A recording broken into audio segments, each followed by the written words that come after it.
Every day, people wake up wanting happiness, yet many unintentionally reject the very things that could bring them joy.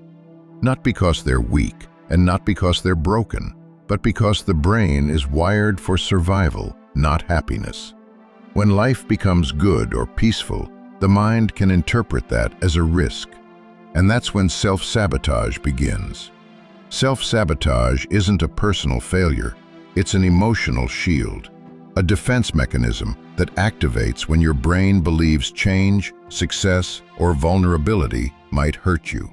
The familiar, even when painful, feels safer than the unknown. There are 4 major roots behind this pattern. Fear of failure. You convince yourself it's better not to try than to fail in front of others. Fear of success. Success brings attention, responsibility, expectations, and the brain can panic under that pressure. Low self-worth. You settle for less because deep down you believe less is what you deserve. And emotional conditioning from the past. When pain was normal, happiness feels suspicious. These roots shape your emotional blueprint, and until you rewrite that blueprint, you repeat the same behaviors, sometimes for years.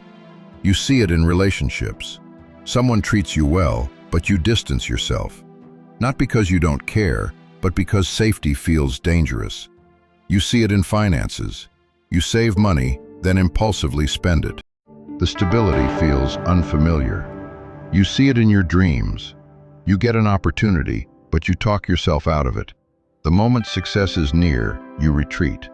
These aren't random decisions. They're emotional alarms. Breaking the pattern begins with awareness. Track your triggers.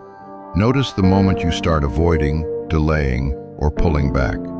Most self-sabotage is unconscious. Naming it brings it into the light. The second step is interrupting the thought loop. When fear shows up, don't accept the story automatically. Question it.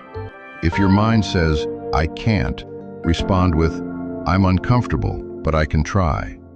That single shift changes everything. Next, take micro actions.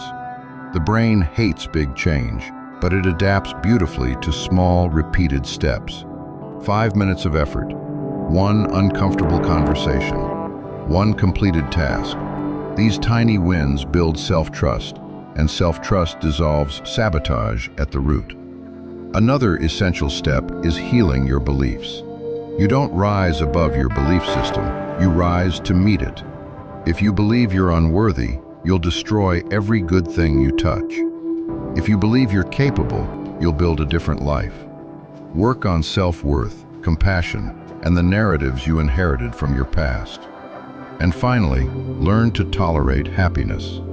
That may sound strange, but joy feels foreign when your nervous system is used to chaos. Calmness can feel suspicious. Peace can feel boring. Success can feel scary. But unfamiliar is not unsafe. It's simply new. Happiness isn't luck. It's the natural result of becoming emotionally safe within yourself. When you stop attacking your own progress, you stop living in survival mode. And once survival mode ends, real happiness begins.